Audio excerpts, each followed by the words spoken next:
Seorang miliuner memotong rambut istrinya sebagai hukuman karena terlalu ramah. Setelah itu, dia menghina istrinya. Sekarang tidak ada yang mau melihatmu. Apa yang dia lakukan keesokan harinya membuat semua orang terkejut dan si miliuner terdiam. Simak kisah indah tentang ketegaran ini sampai akhir. Setiap pagi di pusat kota Jakarta, langit dipenuhi gedung-gedung pencakar langit yang menjulang tinggi, mencerminkan harapan dan ambisi ribuan orang yang berjuang untuk meraih mimpi mereka. Di antara keramaian ini, Ayu Wijaya dengan sabar menunggu di lobi sebuah hotel mewah. Tangannya berkeringat saat ia memegang map berisi proposal bisnis yang telah ia susun dengan tekun selama berminggu-minggu. Sebagai seorang desainer busana muda yang berbakat, Ayu memiliki impian besar untuk meluncurkan lini pakaiannya sendiri, dan pertemuan ini bisa menjadi tiket emasnya. "Permisi, Nona Wijaya," suara tegas menyapanya. Ayu menoleh dan menemukan sosok Reza Pratama, pengusaha sukses dan pemilik Pratama Group, konglomerat yang menguasai industri properti perhotelan dan kini berencana melebarkan sayap ke dunia fashion. Pria itu berdiri dengan penuh wibawa, mengenakan setelan jas yang tampak mahal dan jam tangan yang berkilau di bawah cahaya lampu kristal hotel. "Ya, saya Ayu Wijaya," jawabnya sambil berdiri, berusaha menyembunyikan kegugupannya. "Mari kita bicara sambil menikmati kopi," ajak Reza dengan senyum yang menawan, menunjuk ke arah restoran hotel yang mewah. Pertemuan itu berlangsung jauh lebih baik dari yang Ayu bayangkan. Reza tidak hanya tertarik dengan proposalnya, tetapi juga tampak terpesona oleh pengetahuan dan passion Ayu terhadap dunia fashion. Mata pria itu berbinar setiap kali Ayu menjelaskan konsep desainnya yang menggunakan kain tradisional Indonesia dengan sentuhan modern. "Saya suka cara berpikirmu. Ayu, kau tidak hanya berbakat, tapi juga memiliki visi yang jelas," puji Reza setelah melihat sketsa-sketsa desain Ayu. "Terima kasih, Pak Reza. Ini adalah impian saya sejak kecil," jawab Ayu. Pipinya memerah karena pujian tulus dari pria yang sangat dihormati di dunia bisnis. "Panggil saja Reza," sahutnya, "dan saya ingin mendukung proyekmu. Bagaimana kalau kita bicarakan detail kerja samanya dalam waktu dekat?" Hari-hari berikutnya bagaikan mimpi bagi Ayu. Reza tidak hanya menawarkan pendanaan untuk lini pakaiannya, tetapi juga mengajaknya makan malam, menonton pertunjukan teater, dan menghabiskan waktu bersama di luar konteks bisnis. Kebaikan dan perhatian Reza membuat Ayu perlahan jatuh hati. Bagaimana tidak? Pria itu selalu memperlakukannya dengan hormat, mendengarkan pendapatnya dan mendukung ambisinya. "Kau berbeda dari wanita-wanita yang pernah kutemui, Ayu," kata Reza suatu malam saat mereka menikmati makan malam romantis di restoran rooftop dengan pemandangan kota Jakarta yang gemerlap. "Kau cantik, cerdas, dan yang terpenting, kau memiliki jiwa yang murni." "Kau terlalu memuji," Ayu tertawa kecil, namun hatinya berbunga-bunga. "Aku serius," Reza menggenggam tangannya lembut. "Dunia bisnis penuh dengan orang-orang yang hanya peduli pada keuntungan dan kekuasaan. Menemukan seseorang sepertimu adalah seperti menemukan permata di tengah lautan pasir." Hubungan mereka berkembang pesat. Reza memperkenalkan Ayu kepada lingkaran sosialnya yang eksklusif, pengusaha kaya, politisi berpengaruh, selebriti ternama. Ayu, yang berasal dari keluarga sederhana di Yogyakarta, terkadang merasa tidak pantas berada di lingkungan mewah ini, tetapi Reza selalu ada di sampingnya, memberinya kepercayaan diri. 3 bulan kemudian, di bawah langit berbintang Bali, dengan latar belakang deburan ombak pantai pribadi miliknya, Reza berlutut dan mengeluarkan sebuah kotak kecil berisi cincin berlian yang berkilauan. "Ayu Wijaya, maukah kau menikah denganku? Membangun hidup dan impian kita bersama?" tanyanya dengan tatapan penuh harap. Air mata kebahagiaan mengalir di pipi Ayu. "Ya Reza, aku mau," jawabnya tanpa keraguan. Pernikahan mereka digelar dengan sangat mewah di sebuah villa pribadi di tepi pantai Uluwatu, Bali. Ratusan tamu undangan dari kalangan atas hadir untuk merayakan penyatuan dua insan ini. Ayu terlihat bagaikan putri dalam gaun pengantin rancangan desainer ternama, sementara Reza tampak gagah dengan setelan putih yang elegan. "Kau adalah harta terindah dalam hidupku," bisik Reza saat mereka berdansa di bawah langit malam yang dipenuhi Kembang Api. Setelah bulan madu yang romantis di Pulau Komodo dan Labuan Bajo, mereka menetap di rumah mewah Reza di kawasan elit Jakarta Selatan. Rumah itu bagaikan istana mini dengan taman yang luas, kolam renang, dan pemandangan kota yang spektakuler. Ayu merasa seperti sedang hidup dalam dongeng yang selalu ia impikan sejak kecil. Lini Fashion. Ayu diluncurkan dengan sukses besar berkat dukungan penuh dari Reza. Majalah-majalah mode ternama mewawancarainya, memotretnya, dan memuji bakat alaminya dalam menggabungkan unsur tradisional dan modern. Nama Ayu Wijaya mulai dikenal di dunia fashion Indonesia. "Aku sangat bangga padamu, sayang," kata Reza setelah fashion show perdana Ayu mendapat sambutan meriah. "Tapi ingat, kau harus tetap rendah hati. Kesuksesan bisa membuat orang lupa diri." Ayu mengangguk terharu dengan perhatian suaminya. "Terima kasih Reza. Tanpamu semua ini tidak mungkin terjadi." Namun di balik kebahagiaan yang tampak sempurna itu, Ayu mulai merasakan perubahan kecil dalam sikap Reza. Awalnya, perubahan itu hampir tidak terlihat, hanya komentar-komentar ringan tentang pakaian yang ia kenakan atau teman-teman yang ia temui. "Sayang, kurasa gaun itu terlalu terbuka untuk acara bisnis," komentar Reza suatu pagi saat Ayu bersiap untuk menghadiri pertemuan dengan calon investor. "Benarkah? Menurutku ini cukup profesional," jawab Ayu sambil memperhatikan bayangannya di cermin. "Percayalah padaku, aku lebih berpengalaman dalam dunia bisnis. Orang-orang akan lebih menghormatimu jika kau berpakaian lebih tertutup." Reza tersenyum lembut, mengambil gaun lain dari lemari pakaian Ayu. "Bagaimana dengan yang ini? Kau akan terlihat anggun dan profesional." Ayu menerima saran itu tanpa banyak protes. Bagaimanapun, Reza memang lebih berpengalaman dalam urusan bisnis, dan ia hanya ingin yang terbaik untuknya, bukan? Di acara-acara sosial, Reza sering menggenggam tangannya erat, terutama saat ia berbicara dengan pria lain. Awalnya Ayu merasa tersanjung dengan sikap protektif ini, menganggapnya sebagai bentuk cinta dan kepedulian. "Aku hanya tidak suka melihat bagaimana Bayu menatapmu tadi," kata Reza setelah mereka meninggalkan sebuah pesta. Bayu adalah desainer muda yang baru dikenalkan kepada Ayu oleh seorang teman. "Dia hanya ingin membahas kolaborasi untuk koleksi musim depan," jawab Ayu heran. "Percayalah, sayang, aku tahu bagaimana pria berpikir.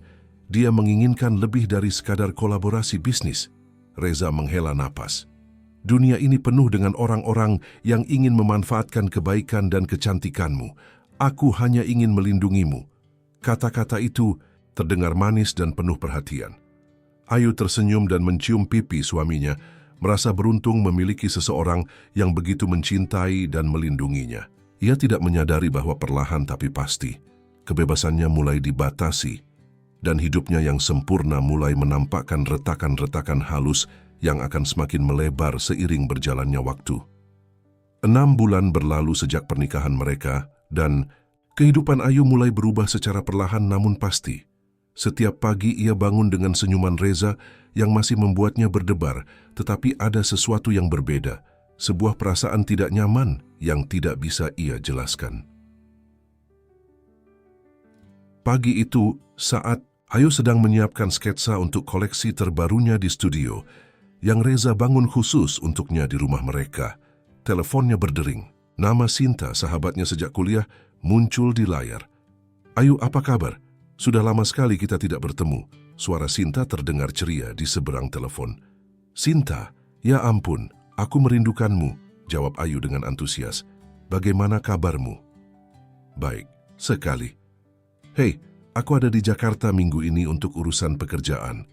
Bagaimana kalau kita bertemu untuk makan siang besok?" Ayu ragu sejenak. Bukannya ia tidak ingin bertemu dengan sahabatnya, tetapi entah mengapa, ia merasa perlu membicarakan hal ini dengan Reza terlebih dahulu. "Tentu, kedengarannya menyenangkan. Biar aku konfirmasi lagi nanti ya. Aku perlu melihat jadwalku dulu," jawab Ayu akhirnya. Setelah menutup telepon, Ayu menyelesaikan sketsanya sambil memikirkan cara untuk membahas rencana makan siang ini dengan Reza.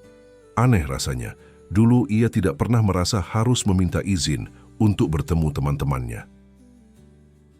Malam itu, saat makan malam bersama, Ayu memberanikan diri untuk berbicara. Reza, Sinta meneleponku tadi. Dia ada di Jakarta dan mengajakku makan siang besok, kata Ayu sambil mengamati reaksi suaminya. Reza meletakkan garpunya perlahan. Sinta, temanmu yang suka berpesta itu? Dia tidak seperti itu, Reza. Sinta adalah teman baikku sejak kuliah. Dia sekarang bekerja sebagai konsultan keuangan di Singapura. Aku ingat bagaimana dia berpakaian di pernikahan kita, Ayu. Reza tersenyum tipis. Sangat mencolok. Apa kau yakin dia pengaruh yang baik untukmu? Ayu terdiam sejenak. Memang, benar Sinta memakai gaun yang cukup terbuka di pernikahan mereka. Tetapi bukankah itu haknya? Lagi pula Sinta adalah profesional yang sukses, bukan hanya gadis yang suka berpesta seperti yang Reza gambarkan. Dia sahabatku, Reza. Kami hanya akan makan siang dan mengobrol. Ayu mencoba menjelaskan. Sayang, Reza menggenggam tangannya. Dengan lembut, aku hanya khawatir. Kau sekarang adalah istri seorang Reza Pratama. Orang-orang memperhatikanmu, dan apa yang kau lakukan bisa mempengaruhi reputasi kita berdua. Bagaimana kalau besok kau ada rapat dengan tim desainermu saja? Bukankah koleksi terbarumu harus selesai bulan depan? Ayu merasa dadanya sesak. Reza, benar tentang tenggat waktu koleksinya, tetapi ia juga rindu menghabiskan waktu dengan teman-temannya. Baiklah, jawabnya pelan. Aku akan menelepon Sinta dan membatalkannya. Reza tersenyum puas. Itulah istriku yang pengertian. Aku melakukan ini karena aku mencintaimu, Ayu.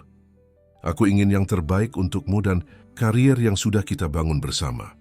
Kata-kata itu seharusnya menenangkan, tetapi entah mengapa Ayu merasa semakin gelisah. Malam itu, saat menelepon Sinta untuk membatalkan janji mereka, ia merasa seperti sedang kehilangan sesuatu yang berharga. Minggu-minggu berikutnya, Ayu semakin fokus pada pekerjaannya. Koleksi terbarunya mendapat sambutan luar biasa, dan butiknya di Mall Mewah Jakarta semakin ramai dikunjungi. Namun, di balik kesuksesan itu, Ayu merasa semakin kesepian.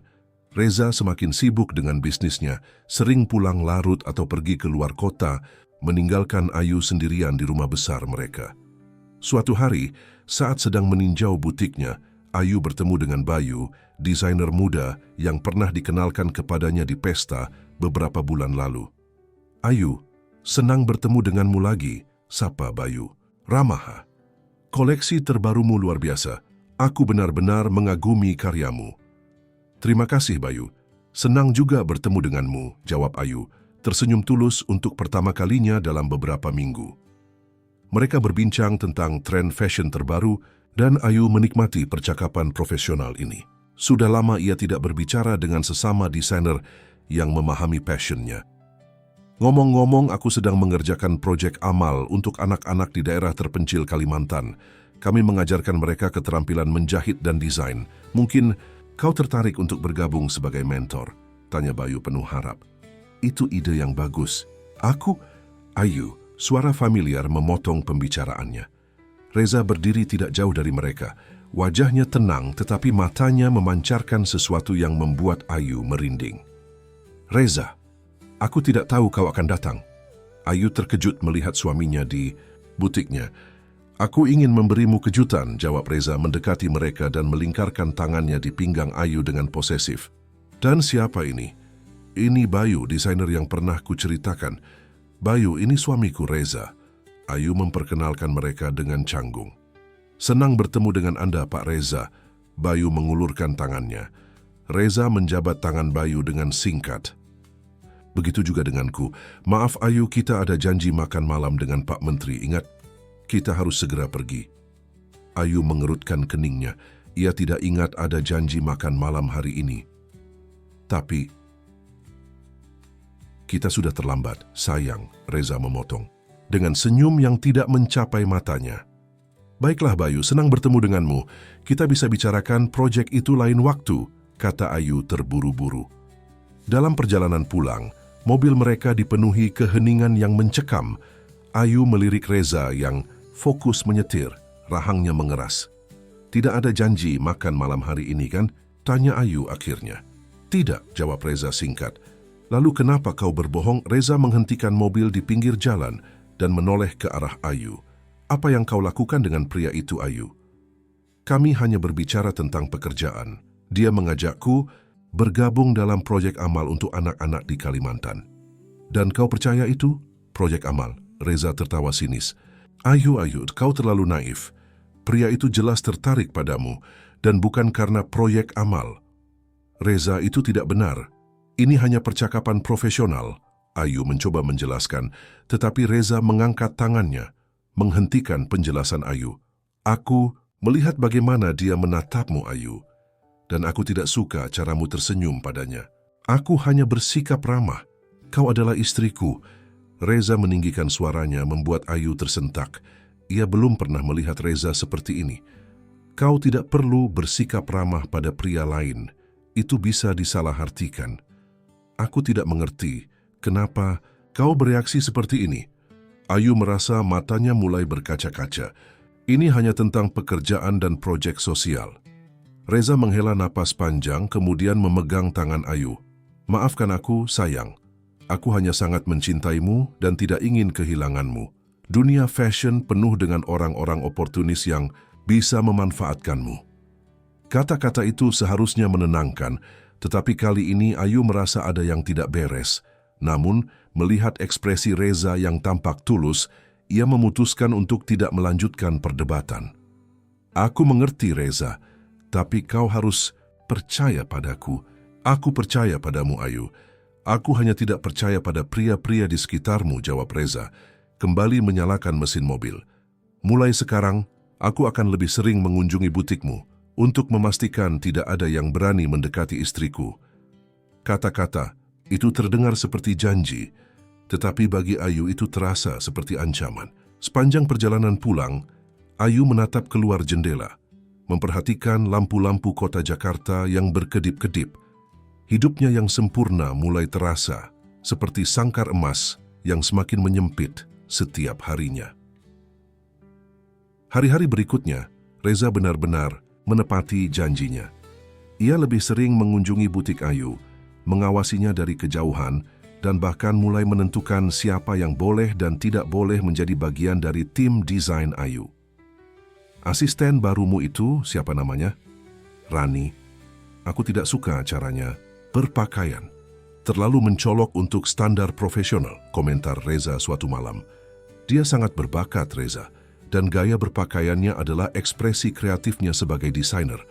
Ayu mencoba membela asistennya. Kau bisa mencari asisten lain yang sama berbakat tetapi lebih sopan, jawab Reza tegas. Lagi pula, bukankah kau sudah memiliki Mira? Kenapa perlu menambah asisten lagi? Ayu ingin menjelaskan bahwa bisnis fashionnya berkembang dan ia membutuhkan lebih banyak staf, tetapi tatapan Reza membuatnya mengurungkan niat. Ia tahu perdebatan hanya akan memperburuk suasana. Saat malam tiba dan Reza tertidur di sampingnya, Ayu berbaring dengan mata terbuka, menatap langit-langit kamar. Ia mulai bertanya-tanya, apakah ini benar-benar kehidupan yang ia impikan? Sementara karirnya terus berkembang, mengapa ia justru merasa semakin terkungkung? Dan yang lebih mengkhawatirkan, ia mulai merasa takut pada suaminya sendiri. Pria yang dulu ia anggap sebagai penyelamat dan pelindungnya. Setahun pernikahan mereka berlalu, dan Ayu merasa hidupnya semakin tidak menyerupai dongeng yang ia bayangkan. Pratama Group kini telah mengakuisisi perusahaan fashionnya dengan alasan untuk ekspansi yang lebih besar, tetapi Ayu tahu bahwa itu adalah cara Reza untuk mengontrol karirnya lebih jauh. Ayu memandang pantulan dirinya di cermin kamar mandi. Wajahnya tampak lebih tirus. Matanya kehilangan kilau yang dulu selalu ada. Ia mengenakan gaun panjang berwarna navy blue dengan lengan panjang, pilihan Reza untuk acara malam ini, gala amal tahunan yang diselenggarakan oleh Pratama Group. Ayu, kau sudah siap? Suara Reza terdengar dari kamar. Sebentar lagi, jawabnya, menarik napas dalam-dalam dan mengoleskan lipstik berwarna nude. Lagi-lagi pilihan Reza. Warna merah yang dulu sering ia kenakan dianggap terlalu menggoda oleh suaminya. Acara gala berlangsung di Ballroom Hotel Bintang 5 milik Pratama Group. Ruangan dihiasi dengan elegan, para tamu mengenakan pakaian terbaik mereka dan musik orkestra mengalun lembut di latar belakang. Ayu berdiri di samping Reza, tersenyum dan menyapa para tamu sesuai protokol yang telah Reza ajarkan kepadanya. Jangan terlalu ramah kepada pria, jangan tertawa terlalu keras, dan selalu pastikan untuk memuji istri-istri pebisnis penting.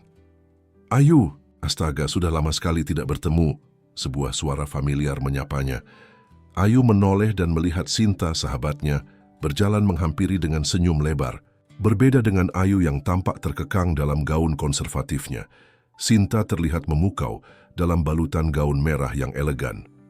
Sinta, Ayu hampir berteriak senang, tetapi segera mengontrol dirinya, sadar bahwa Reza mungkin sedang memperhatikan dari kejauhan. Aku tidak tahu kau akan hadir malam ini. Perusahaanku menjadi salah satu sponsor acara ini, jawab Sinta, kemudian memperhatikan Ayu dari atas ke bawah. Kau tampak berbeda. Ayu tersenyum tipis. Benarkah? Ya, entahlah. Seperti bukan Ayu yang kukenal. Sinta memiringkan kepalanya. Apa kau baik-baik saja? Pertanyaan sederhana itu hampir membuat pertahanan Ayu runtuh. Sudah berapa lama sejak seseorang benar-benar bertanya, apakah ia baik-baik saja? Tentu aku baik-baik saja. Ayu mencoba tersenyum meyakinkan. Bagaimana denganmu? Kudengar kau mendapat promosi di Singapura. Sinta hendak menjawab ketika sebuah tangan melingkar di pinggang Ayu. Reza telah bergabung dengan mereka. Senyumnya sempurna tetapi matanya dingin saat menatap Sinta. Ah, Sinta, lama tidak berjumpa, sapa Reza. Pak Reza senang bertemu dengan Anda lagi, jawab Sinta sopan, meskipun Ayu bisa melihat ketidaknyamanan di mata sahabatnya. Sayang Pak Bambang mencarimu. Dia ingin membicarakan tentang kemungkinan kolaborasi untuk lini busana korporat. Reza berbisik di telinga Ayu. Oh, baiklah. Sinta, maaf aku harus. Tentu pergilah. Kita bisa mengobrol lagi nanti. Sinta tersenyum pengertian. Namun, nanti itu tidak pernah datang. Sepanjang malam, Reza memastikan Ayu selalu berada di sisinya, memperkenalkannya kepada satu tamu penting ke tamu penting lainnya, tanpa memberinya kesempatan untuk berbicara lagi dengan Sinta. Perjalanan pulang dari acara dipenuhi keheningan. Ayu menatap keluar jendela, sementara Reza fokus menyetir. Kau tampak tidak senang, kata Reza akhirnya. Ada masalah? Aku hanya kecewa tidak bisa mengobrol lebih lama dengan Sinta, jawab Ayu jujur. Sudah lama kami tidak bertemu. Reza menghela napas. Ayu, kita sudah membicarakan ini. Sinta bukan pengaruh yang baik untukmu. Lihat bagaimana cara berpakaiannya malam ini. Dia terlihat cantik, kata Ayu pelan. Cantik? Reza mendengus. Dia terlihat seperti sedang mencari perhatian. Apakah itu yang kau inginkan? Menjadi wanita yang mencari perhatian pria? Bukan itu maksudku. Ayu merasa frustasi. Dia sahabatku, Reza. Aku merindukan berbicara dengannya. Dengan teman-temanku. Aku merasa kesepian. Kata terakhir itu meluncur begitu saja dan Ayu segera menyesalinya ketika melihat ekspresi Reza mengeras. Kesepian? Reza menghentikan mobil di depan rumah mereka. Aku memberikanmu segalanya, Ayu. Rumah mewah, karier yang sukses, status sosial yang diperhitungkan. Dan kau merasa kesepian? Maafkan aku tidak bermaksud. Masuk ke dalam. Potong Reza, suaranya dingin. Kita bicarakan ini di dalam. Di dalam rumah, pertengkaran mereka semakin memanas. Untuk pertama kalinya, Ayu memberanikan diri mengungkapkan perasaannya yang sebenarnya. Bagaimana ia merasa terkekang, bagaimana ia kehilangan dirinya sendiri perlahan-lahan. Aku bahkan tidak bisa memilih pakaianku sendiri lagi, Reza. Aku adalah desainer, demi Tuhan. Fashion adalah hidupku, dan kau mengambil itu dariku. Ayu akhirnya meledak. Aku melakukan semua ini untukmu, Ayu, untuk melindungimu. Reza berteriak, wajahnya memerah karena marah. Kau tidak tahu bagaimana dunia luar itu. Orang-orang akan memanfaatkanmu, menyakitimu. Satu-satunya orang yang menyakitiku saat ini adalah kau, Reza. Kata Ayu, air mata mulai mengalir di pipinya. Aku tidak bisa hidup seperti ini lagi. Kata-kata itu seolah menampar Reza. Ia terdiam sejenak, matanya menatap Ayu dengan tatapan yang belum pernah ia lihat sebelumnya, campuran antara kemarahan, kepanikan, dan sesuatu yang lebih gelap. Kau tidak bisa hidup tanpaku, Ayu, kata Reza akhirnya. suaranya rendah dan mengancam. Kau adalah milikku selamanya. Ayu mundur selangkah, terkejut dengan intensitas kata-kata Reza. Aku bukan barang, Reza. Aku bukan milikmu. Oh, benarkah? Reza tertawa sinis. Lihat sekelilingmu, Ayu. Semua ini, rumah ini, kariermu, hidupmu, semuanya ada berkat aku. Tanpaku kau bukan siapa-siapa. Kata-kata itu menusuk hati Ayu. Sebagian dari dirinya mulai bertanya-tanya, apakah Reza benar? Apakah ia benar-benar tidak bisa hidup tanpa pria ini? Aku lelah, kata Ayu akhirnya, berjalan menuju kamar tidur mereka. Aku ingin istirahat. Kita belum selesai bicara, Ayu. Reza menarik tangannya, membuat Ayu meringis kesakitan. Lepaskan aku, Reza. Kau menyakitiku. Untuk sesaat, Reza tampak terkejut dengan kata-kata Ayu, atau mungkin dengan kekuatan genggamannya sendiri. Ia melepaskan tangan Ayu dan melangkah mundur. Maafkan aku, kata Reza, suaranya berubah lembut. Aku sangat mencintaimu. Ayu, aku takut kehilanganmu. Ayu mengangguk lelah, terlalu lelah untuk melanjutkan pertengkaran ini. Aku juga mencintaimu, Reza, tapi aku butuh ruang untuk bernapas. Malam itu mereka tidur dengan jarak yang terasa seperti jurang di antara mereka. Ayu menatap langit-langit kamar, memikirkan hidupnya, pilihannya, dan jalan yang telah ia tempuh. Ia mencintai Reza, tetapi ia juga mulai takut padanya. Perasaan ini membingungkan dan menyakitkan. Keesokan paginya, Reza tampak berbeda. Ia tersenyum hangat kepada Ayu, membawakan sarapan ke tempat tidur, dan berjanji akan pulang cepat untuk makan malam romantis bersama. Aku memikirkan apa yang kau katakan semalam, kata Reza, tangannya lembut menyisir rambut panjang Ayu. Kau benar, aku terlalu protektif. Aku akan mencoba memberimu lebih banyak ruang. Ayu ingin percaya, ia sungguh ingin percaya. Mungkin Reza benar-benar mengerti, mungkin semuanya akan berubah mulai sekarang. Namun, janji-janji itu ternyata hanya sementara. Beberapa hari kemudian, Reza kembali ke kebiasaan lamanya, bahkan lebih buruk.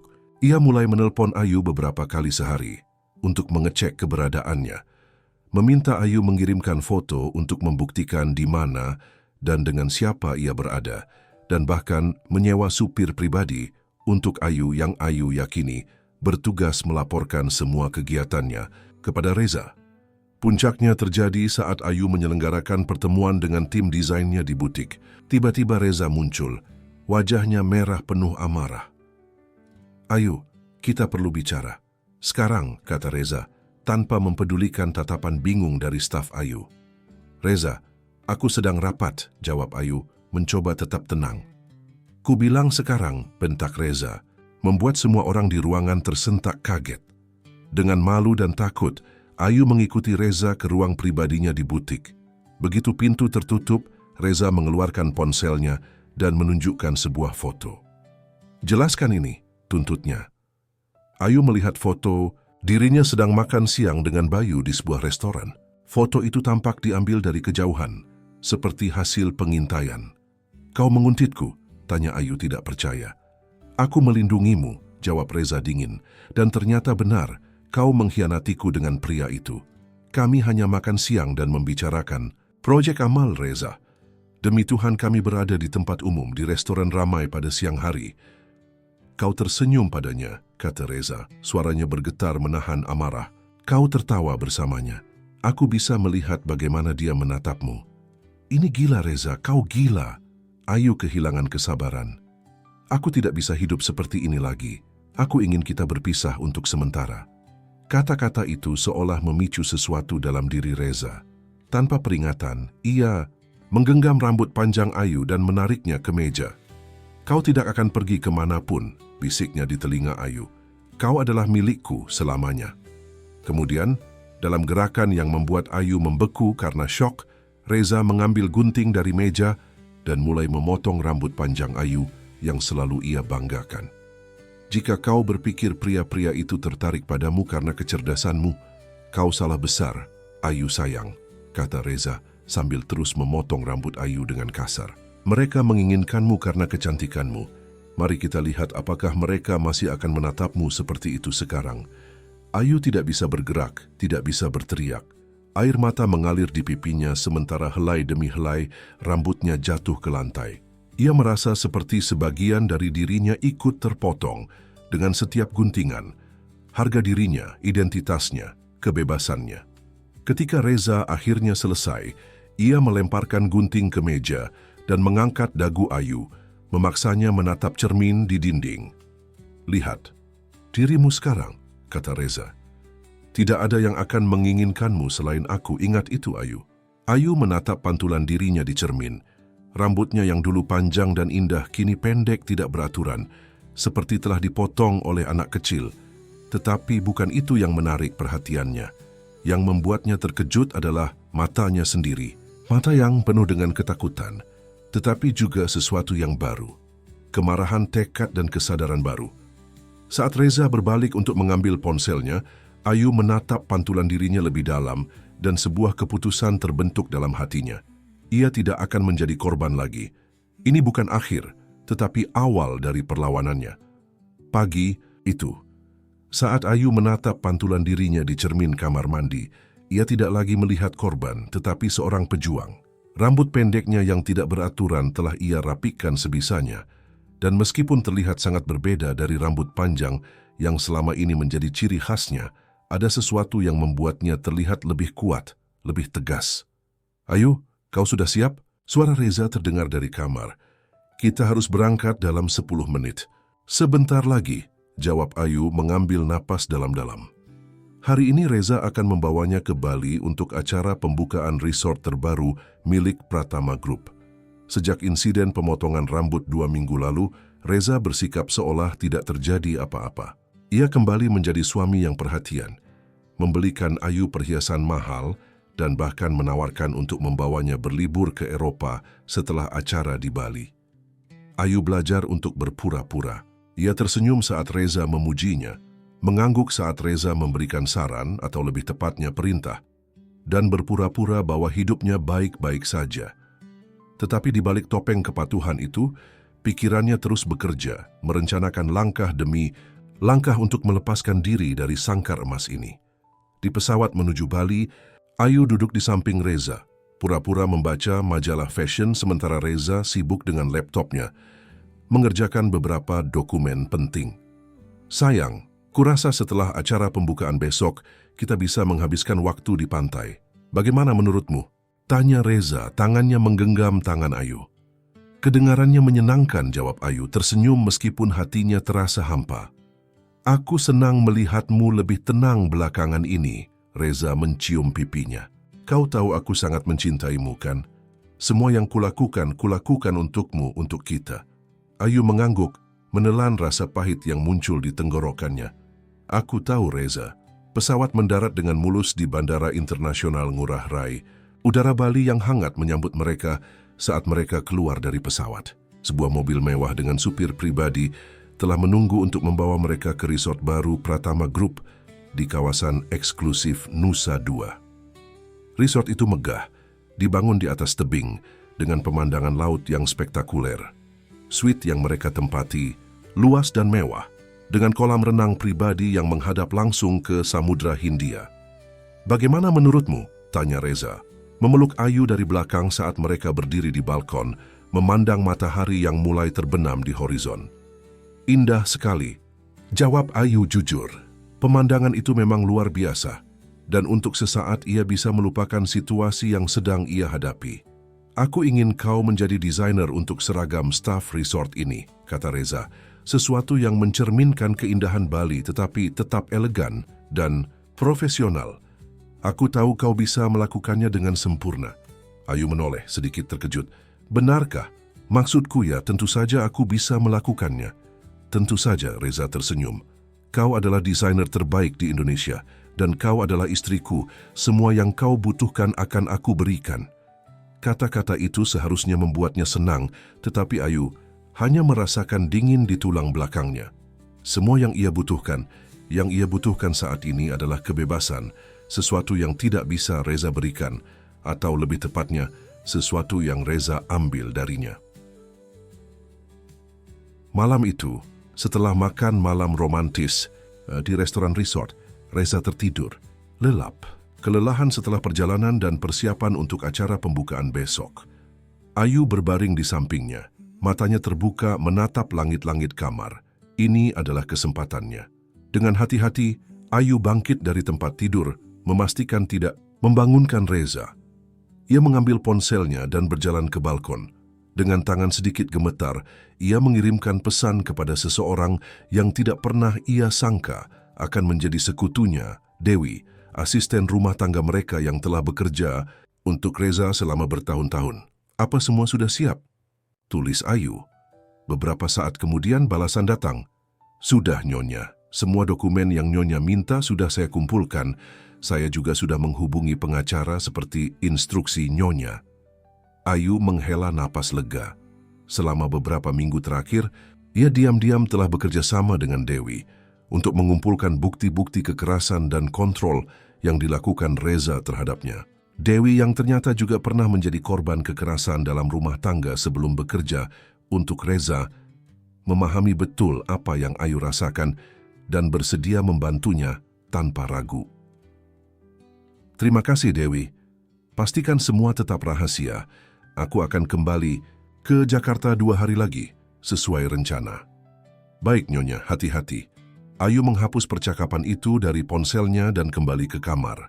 Reza masih tertidur pulas, tidak menyadari bahwa istrinya telah memulai langkah pertama untuk melepaskan diri darinya. Keesokan harinya, acara pembukaan resort berlangsung meriah. Para tamu VIP dari berbagai kalangan, politisi, selebriti, pengusaha, hadir untuk menyaksikan Reza Pratama meresmikan properti mewah terbarunya. Ayu berdiri di sampingnya, tersenyum dan bersikap sebagai istri yang sempurna. Persis seperti yang Reza inginkan. "Dan tentu saja, saya tidak bisa melakukan semua ini tanpa dukungan istri tercinta saya, Ayu Pratama," kata Reza dalam pidatonya. Merangkul pinggang Ayu dengan posesif. "Dia adalah inspirasi dan kekuatan di balik kesuksesan saya." Para tamu bertepuk tangan, terpesona oleh kemesraan pasangan yang tampak sempurna ini. Tidak ada yang menyadari ketegangan di balik senyum Ayu, atau bagaimana ia harus menahan diri untuk tidak melepaskan tangan Reza dari pinggangnya. Setelah acara formal selesai, para tamu menikmati koktail dan musik di tepi kolam renang utama, resort. Ayu berdiri di samping Reza seperti biasa, saat seorang wanita mendekati mereka. Maya, mantan sekretaris Reza yang kini menjadi kepala departemen marketing di Pratama Group. "Selamat atas pembukaan resort baru, Pak Reza," sapa Maya, ramah. "Terima kasih, Maya. Kerja kerasmu dalam pemasaran sangat membantu kesuksesan ini," jawab Reza. "Ayu, bagaimana kabarmu? Potongan rambut barumu sangat cocok untukmu." Maya tersenyum kepada Ayu. "Terima kasih, Maya. Aku baik-baik saja," jawab Ayu sopan. "Oh, Pak Bambang mencari Bapak tadi. Sepertinya ada beberapa dokumen yang perlu ditandatangani segera," kata Maya kepada Reza. Reza menghela napas. "Selalu ada dokumen untuk ditandatangani, bahkan di acara seperti ini. Ayu, kau tidak keberatan aku tinggal sebentar?" "Tentu tidak, sayang. Pergilah," Ayu tersenyum meyakinkan. Setelah Reza pergi, Maya menarik Ayu ke sudut yang lebih sepi. "Kau tidak baik-baik saja," kata Maya langsung. Matanya menatap Ayu dengan serius. "Aku tahu itu." Ayu terkejut dengan pernyataan blak-blakan. "Tony, apa maksudmu?" "Aku bekerja dengan Reza selama 5 tahun sebelum dipindahkan ke marketing," kata Maya pelan. "Aku tahu bagaimana dia sebenarnya, dan aku melihat tatapan itu di matamu, tatapan yang sama yang kulihat di mata istrinya yang pertama." Istrinya yang pertama, Ayu merasa seolah darah di tubuhnya membeku. "Reza pernah menikah sebelumnya?" Maya mengangguk. "Dia tidak pernah memberitahumu?" "Tentu saja tidak. Pernikahan itu berlangsung singkat dan berakhir dengan tidak baik. Dia memastikan tidak ada yang membicarakannya." Ayu merasakan dunianya berguncang. Selama ini Reza selalu mengatakan bahwa Ayu adalah cinta pertama dan terakhirnya, bahwa ia tidak pernah menemukan wanita yang tepat sebelum bertemu Ayu. "Maya, aku perlu tahu lebih banyak," kata Ayu dengan suara rendah dan mendesak. Maya melirik sekeliling dengan waspada. "Tidak di sini, ini tidak aman. Tapi jika kau benar-benar ingin tahu, temui aku besok pagi di Pantai Dreamland jam 7. Aku akan membawa apa yang kau butuhkan. Sebelum Ayu bisa bertanya lebih jauh, Maya sudah berjalan pergi, tepat ketika Reza kembali. Apa yang Maya katakan? Padamu? Tanya Reza. Matanya mengawasi punggung Maya yang menjauh. Oh, hanya menanyakan tentang rambut baruku, jawab Ayu cepat. Dan mengundangku untuk kopi besok pagi. Wanita-wanita kantoran, kau tahu, selalu ingin bergosip. Reza tampak ragu sejenak, tetapi kemudian tersenyum. Baguslah kau mulai bersosialisasi dengan staf Pratama Group. Tapi ingat, jangan terlalu banyak membagi informasi pribadi kita. Tentu sayang, Ayu tersenyum manis, sementara di dalam kepalanya rencana baru mulai terbentuk. Malam itu saat Reza tertidur, Ayu kembali menghubungi Dewi, memintanya untuk menggali informasi tentang istri pertama Reza. Ia juga mengatur pertemuannya dengan Maya, berhati-hati agar tidak meninggalkan jejak digital yang bisa dilacak. Reza hadir keesokan paginya. Ayu bangun lebih awal berpura-pura ingin jogging di pantai. Reza, yang harus menghadiri sarapan bisnis dengan beberapa investor, tidak keberatan. Jangan terlalu lama di luar, matahari bisa merusak kulitmu, pesannya sebelum berangkat. Dan ingat, kita ada makan siang dengan Menteri Pariwisata jam 1 nanti. Aku akan kembali sebelum jam 10, janji Ayu. Pantai Dreamland sepi di pagi hari, hanya ada beberapa orang yang berselancar dan turis yang berjalan-jalan. Ayu menunggu dengan gelisah, matanya terus mencari sosok Maya. Ayu, sebuah suara memanggilnya. Maya berjalan mendekat, mengenakan topi lebar dan kacamata hitam sebagai penyamaran. Aku senang kau bisa datang. Aku harus tahu, kata Ayu langsung. Siapa istri pertama Reza? Apa yang terjadi padanya? Maya mengeluarkan sebuah amplop dari tasnya dan menyerahkannya kepada Ayu. Semua yang kau butuhkan ada di sini. Nama istri pertamanya adalah Kartika. Mereka menikah selama 2 tahun sebelum Kartika menghilang secara misterius. Resminya, mereka bercerai dan Kartika pindah ke luar negeri. Tapi, desak Ayu, jantungnya berdebar kencang. Tapi ada rumor yang tidak pernah bisa dibuktikan. Beberapa orang mengatakan Kartika tidak pernah meninggalkan Indonesia. Beberapa bulan sebelum kepergiannya, aku melihat Kartika dengan luka memar di lengan dan lehernya. Saat kutanya, dia bilang itu karena terjatuh, tapi aku tahu lebih baik. Ayu membuka amplop dengan tangan gemetar. Di dalamnya terdapat beberapa foto seorang wanita cantik dengan rambut panjang. Sangat mirip dengan Ayu sebelum Reza memotong rambutnya, serta dokumen-dokumen cerai dan beberapa artikel berita lama tentang perceraian damai antara Reza Pratama dan istrinya. Kenapa kau memberitahuku semua ini? Tanya Ayu, mendongak menatap Maya. Karena aku tidak bisa menolong Kartika dulu, jawab Maya, matanya berkaca-kaca. Tapi mungkin aku bisa menolongmu sekarang. Kau harus pergi, Ayu, sebelum terlambat. Kata-kata itu menguatkan tekad Ayu. Rencananya untuk melarikan diri kini bukan hanya tentang kebebasan, tetapi juga tentang keselamatan dirinya sendiri. Terima kasih, Maya, kata Ayu sungguh-sungguh. Aku akan mengingat kebaikanmu ini. Hati-hati, Ayu. Reza bukan hanya kaya dan berkuasa. Dia berbahaya dan memiliki koneksi di mana-mana. Jika kau ingin melarikan diri, kau harus melakukannya dengan sangat hati-hati.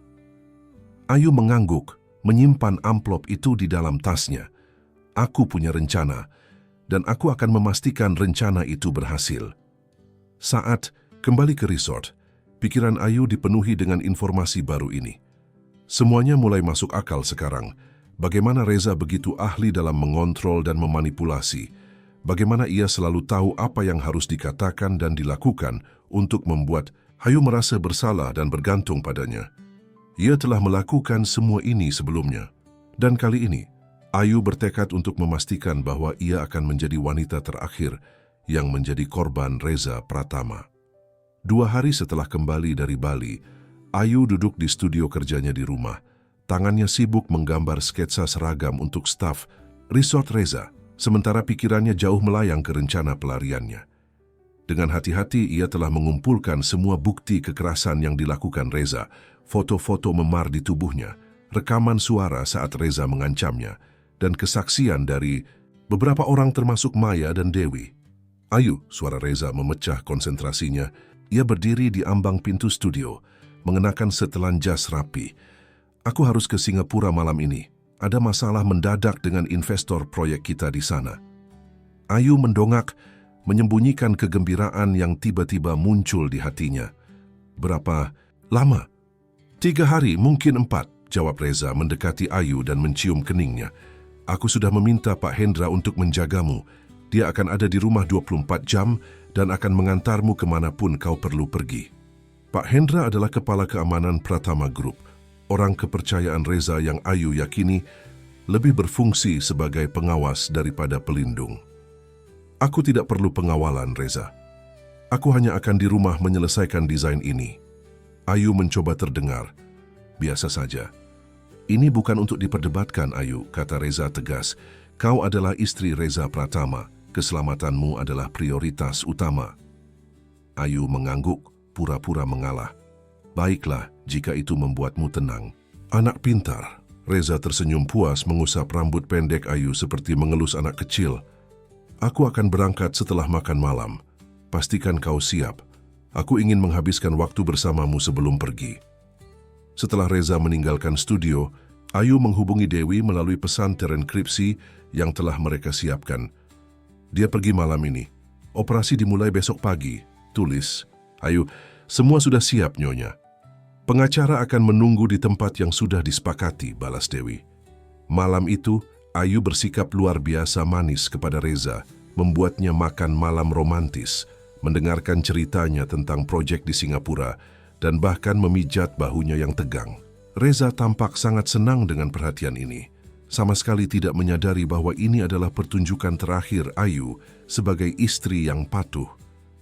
"Aku akan sangat merindukanmu," kata Ayu saat mengantar Reza ke mobil. "Hanya 3 hari, sayang. Aku akan segera kembali." Reza mencium bibirnya. "Jaga dirimu dan ingat Pak Hendra akan selalu ada jika kau membutuhkan sesuatu. Tentu hati-hati di jalan." Ayu melambaikan tangan saat mobil Reza meninggalkan halaman rumah mewah mereka.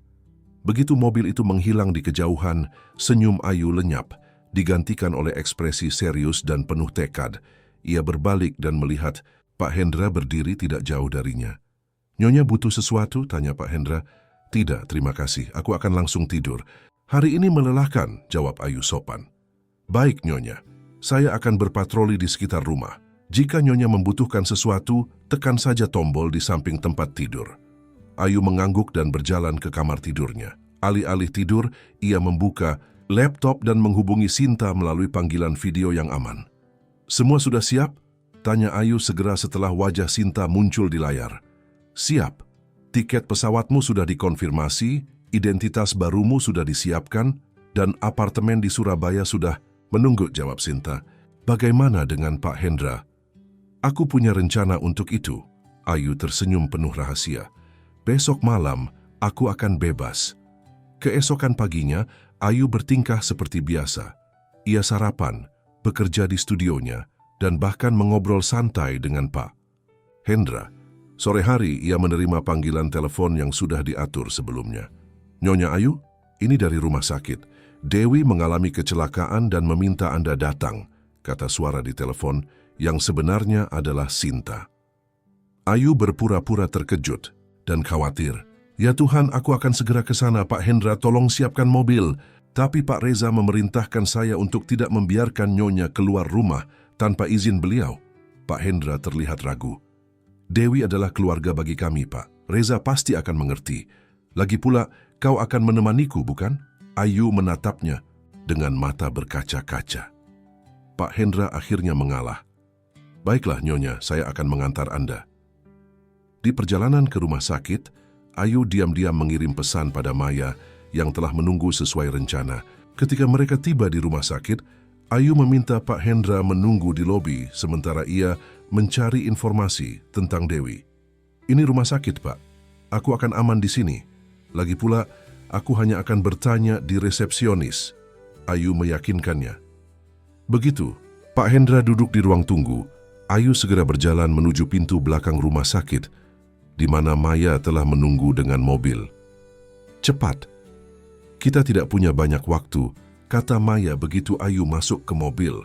Maya mengemudikan mobil dengan cepat, namun hati-hati melalui jalan-jalan Jakarta yang padat menuju ke sebuah kantor pengacara di kawasan bisnis. Terima kasih Maya, aku tidak akan melupakan kebaikanmu, kata Ayu tulus. Aku hanya melakukan apa yang seharusnya kulakukan sejak dulu, jawab Maya tangannya menggenggam kemudi dengan erat. Tidak ada wanita yang pantas diperlakukan seperti itu.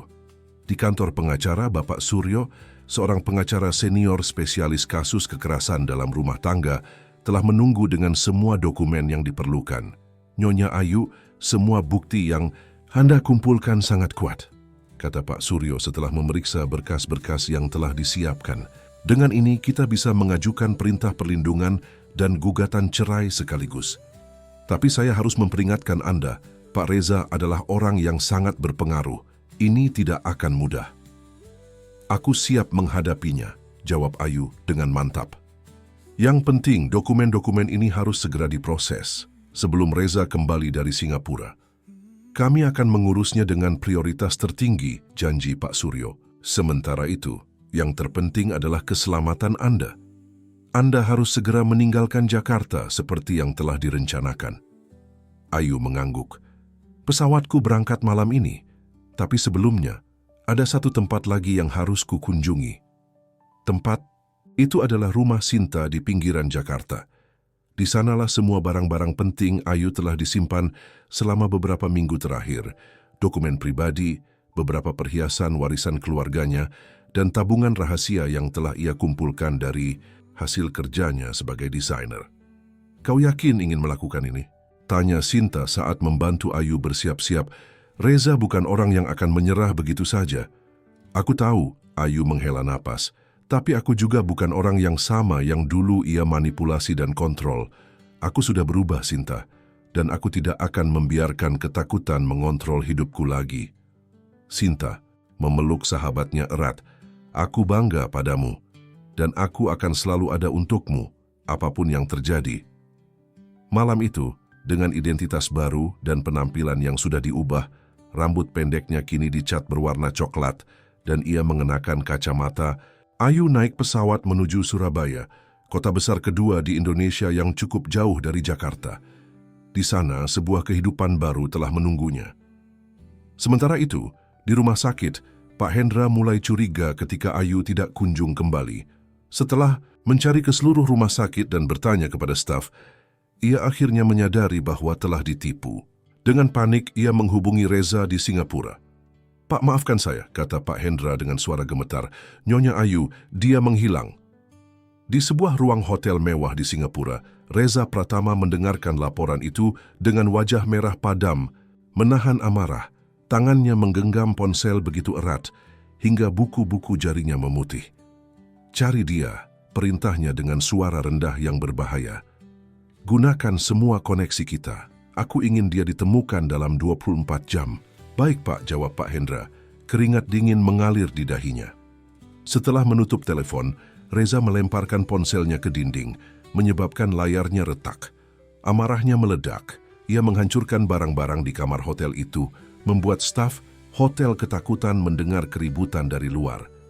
Kau tidak bisa lari dariku, Ayu, gumamnya di tengah amarah. Kau adalah milikku selamanya. Tetapi Ayu sudah jauh dari jangkauannya. Pesawatnya telah mendarat di Surabaya dan ia melangkah keluar dengan identitas barunya. Ratna Kusuma, seorang desainer freelance yang baru pindah dari Bandung. Apartemen sederhana namun nyaman telah menunggunya, diatur oleh jaringan pendukung korban kekerasan dalam rumah tangga yang diperkenalkan oleh Pak Suryo. Malam itu, untuk pertama kalinya dalam waktu yang sangat lama, Ayu tidur dengan tenang, tanpa rasa takut akan diawasi atau dikontrol. Kebebasan yang telah lama ia rindukan akhirnya ada dalam genggamannya, dan ini baru permulaan dari perjuangannya. Di Jakarta, mesin pencari Reza mulai bergerak. Ia memerintahkan tim investigasi pribadinya untuk memeriksa semua rekaman CCTV, catatan penerbangan, dan transaksi kartu kredit. Namun, Ayu dan tim pendukungnya telah mengantisipasi hal ini. Semua jejak telah dihapus atau disamarkan dengan hati-hati. Hari-hari pertama di Surabaya dihabiskan Ayu untuk membiasakan diri dengan identitas barunya. Ia mulai merancang lini fashion independen yang sama sekali berbeda dari gaya desainnya yang lama. Lebih berani, lebih ekspresif, mencerminkan kebebasan yang kini ia miliki. Sementara itu, di Jakarta, pengacara Pak Suryo mengajukan gugatan cerai dan perintah perlindungan atas nama Ayu. Berita ini menyebar dengan cepat di kalangan elit Jakarta, menciptakan skandal yang tidak pernah dibayangkan Reza akan terjadi. Reza Pratama, pengusaha sukses dan filantropis terkemuka, dituduh melakukan kekerasan dalam rumah tangga oleh istrinya, Ayu Wijaya. Demikian bunyi headline yang membuat Reza murka. Ia segera mengadakan konferensi pers, membantah semua tuduhan dan menggambarkan Ayu sebagai istri yang tidak stabil secara emosional dan tidak tahu berterima kasih. Namun bukti-bukti yang telah dikumpulkan Ayu terlalu kuat untuk diabaikan begitu saja. Kami memiliki rekaman suara, foto-foto, dan kesaksian dari beberapa saksi, kata Pak Suryo kepada media. Klien saya, Nyonya Ayu, telah menderita kekerasan fisik dan psikologis selama berbulan-bulan. Ini bukan hanya kasus perceraian biasa, tetapi kasus kekerasan dalam rumah tangga yang serius. Bagi Ayu yang mengikuti perkembangan kasus dari kejauhan, ini adalah langkah pertama menuju keadilan. Namun ia tahu bahwa perjuangannya masih panjang. Reza tidak akan menyerah begitu saja, dan dengan kekayaan serta koneksinya, ia bisa melakukan hampir apa saja untuk menemukan dan membawa Ayu kembali. 6 bulan telah berlalu sejak Ayu meninggalkan kehidupan lamanya. Di Surabaya, ia perlahan membangun kembali hidupnya dengan identitas barunya sebagai Ratna Kusuma. Studio kecilnya di kawasan Kertajaya menjadi tempat ia mencurahkan kreativitasnya yang selama ini terpendam. Desain-desainnya kini lebih berani, lebih personal, dan yang terpenting benar-benar mencerminkan dirinya yang sebenarnya. Pagi itu saat Ayu sedang menyeduh kopi di apartemen sederhananya, ponselnya berdering. Nama Pak Suryo muncul di layar. "Selamat pagi Pak Suryo," sapa Ayu, jantungnya berdebar lebih cepat. Pengacara itu jarang menghubunginya kecuali ada perkembangan penting dalam kasusnya. "Nyonya Ayu, saya punya kabar baik," suara Pak Suryo terdengar bersemangat. "Hakim telah mengeluarkan putusan sementara.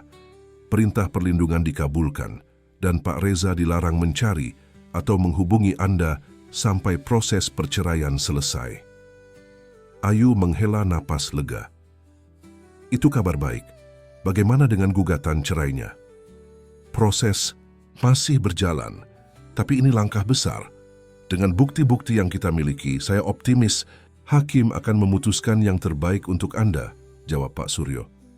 "Tapi ada hal lain yang perlu Anda ketahui. Kartika, mantan istri pertama Pak Reza, telah menghubungi kantor kami."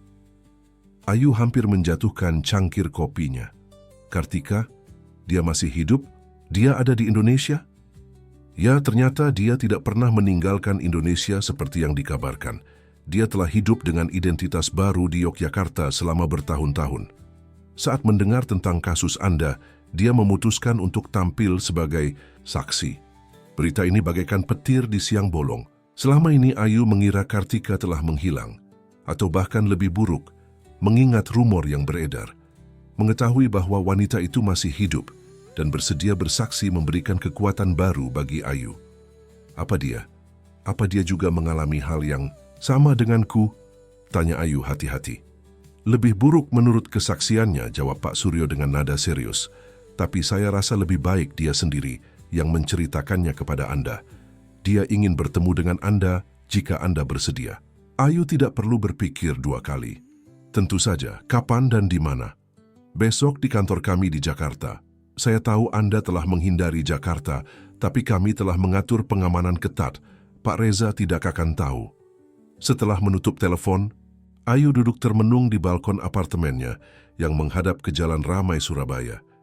Bertemu dengan Kartika berarti harus kembali ke Jakarta, kota yang menyimpan begitu banyak kenangan pahit. Tetapi jika itu bisa membantu kasusnya, dan mungkin membantu wanita lain yang berpotensi menjadi korban Reza di masa depan, Ayu siap mengambil risiko itu. Keesokan harinya, dengan penyamaran sempurna, rambut dicat hitam, kacamata besar, dan Pakaian sederhana yang jauh dari gaya desainer terkenalnya dulu. Ayu tiba di Jakarta dengan penerbangan pagi. Seorang staf dari kantor Pak Suryo menjemputnya di bandara dan membawanya langsung ke sebuah gedung perkantoran di kawasan Kuningan. "Nyonya Ayu, senang melihat Anda baik-baik saja," sambut Pak Suryo di ruang pertemuan pribadinya. Di samping Pak Suryo, duduk seorang wanita yang usianya mungkin beberapa tahun lebih tua dari Ayu. Rambutnya pendek, hampir mirip dengan potongan rambut Ayu sekarang, dan matanya menyiratkan pengalaman hidup yang berat. "Ayu, perkenalkan, ini Kartika," Pak Suryo memperkenalkan mereka. Kedua wanita itu saling menatap untuk beberapa saat, sebuah pengakuan tanpa kata terjalin di antara mereka, pengakuan sebagai sesama penyintas dari kekerasan yang sama. "Aku sudah lama ingin bertemu denganmu," kata Kartika akhirnya. Suaranya tenang namun kuat. "Aku juga," balas Ayu, menggenggam tangan Kartika.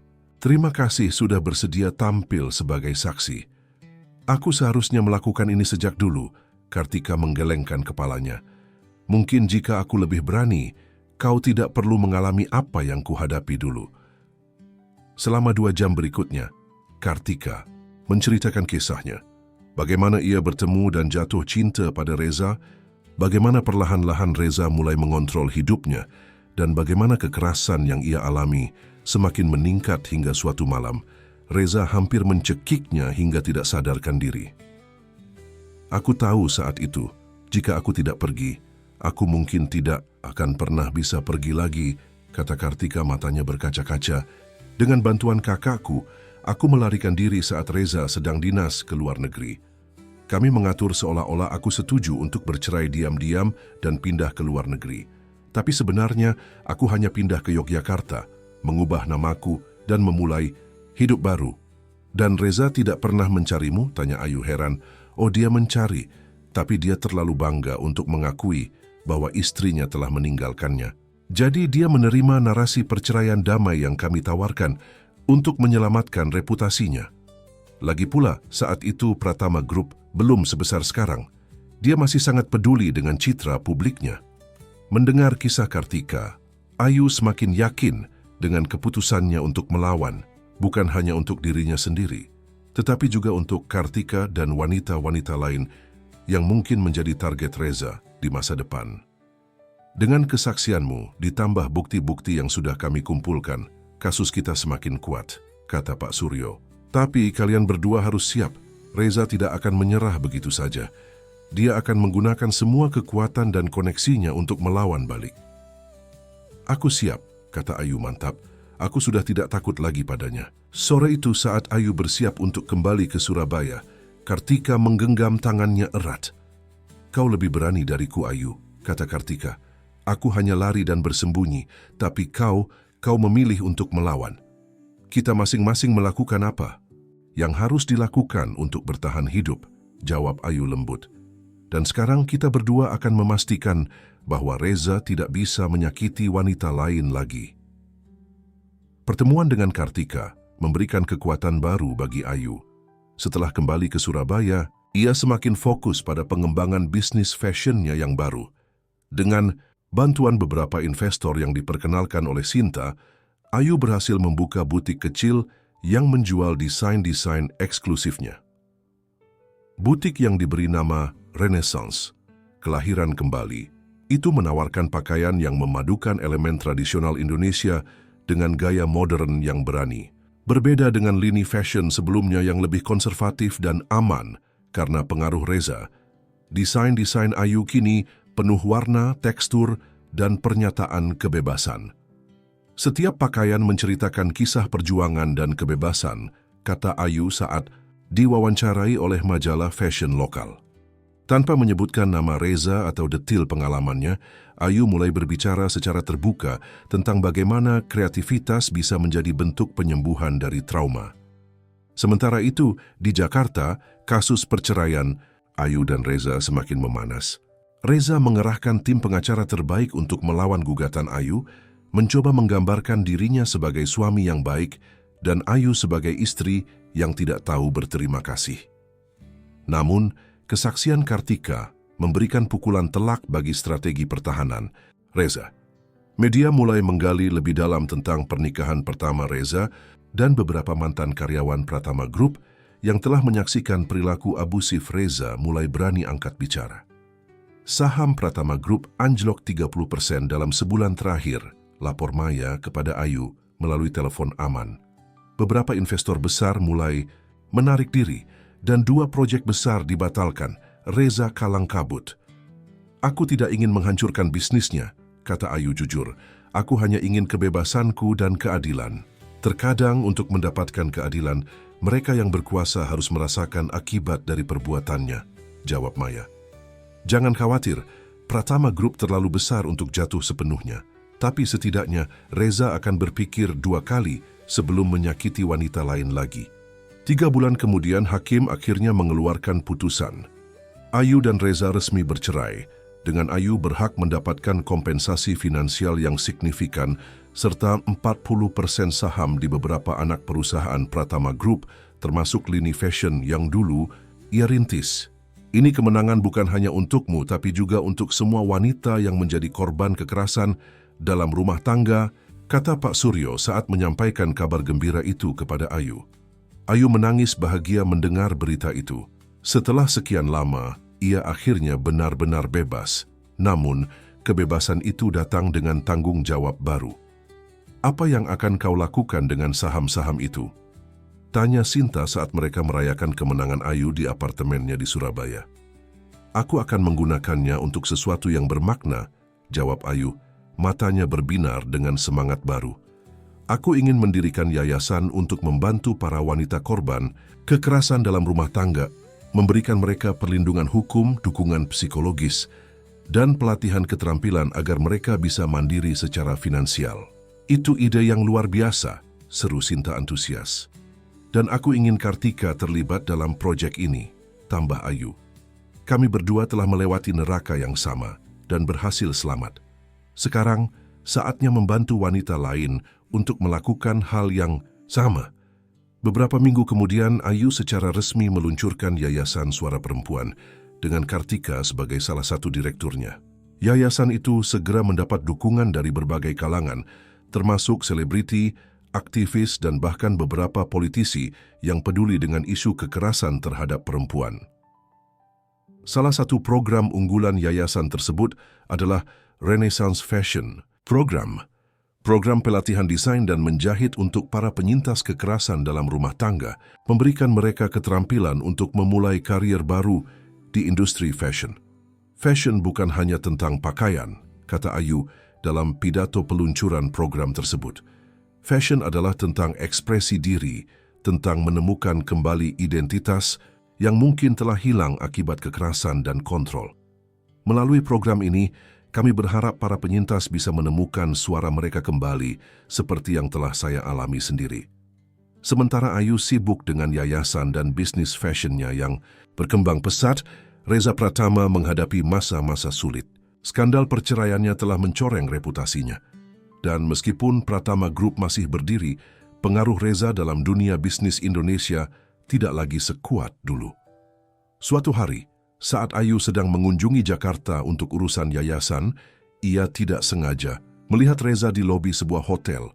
Untuk sesaat mata mereka bertemu dari kejauhan.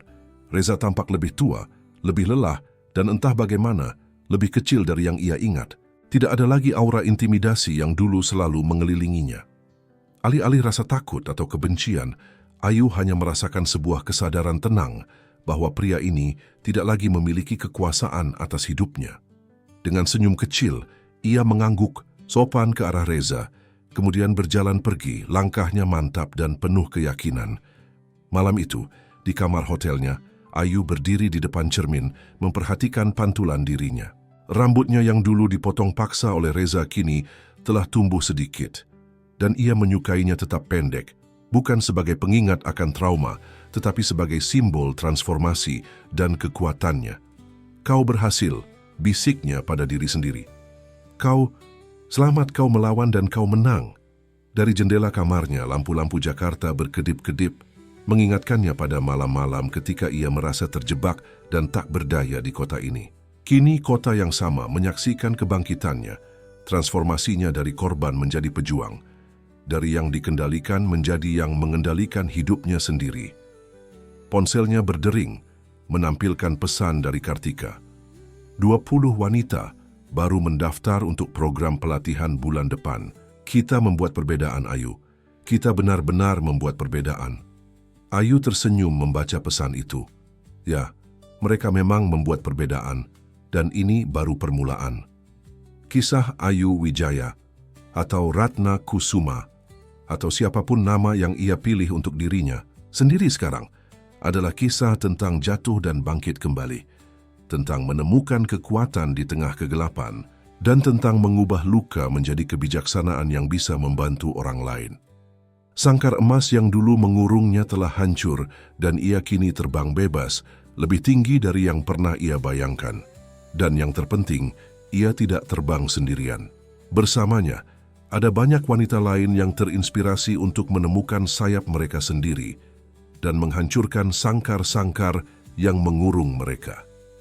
Kebebasan dimulai dari dalam, kata Ayu dalam wawancara terakhirnya. Ketika kau menyadari bahwa kau lebih kuat dari ketakutanmu, tidak ada yang bisa menghentikanmu untuk hidup sesuai dengan keinginanmu sendiri. Para pendengar yang budiman, kami berharap kisah Ayu Wijaya telah menyentuh hati Anda dan memberikan inspirasi. Untuk mengikuti perjalanan emosional seperti ini, kami telah menyiapkan playlist khusus dengan cerita-cerita menarik lainnya yang sama menggugahnya. Temukan playlist ini dengan mengklik di sebelah kiri Anda. Jika Anda menyukai kisah ini, jangan lupa untuk berlangganan saluran kami dan memberikan suka pada video ini. Setiap hari kami membawakan cerita-cerita unik yang mengeksplorasi kompleksitas kehidupan.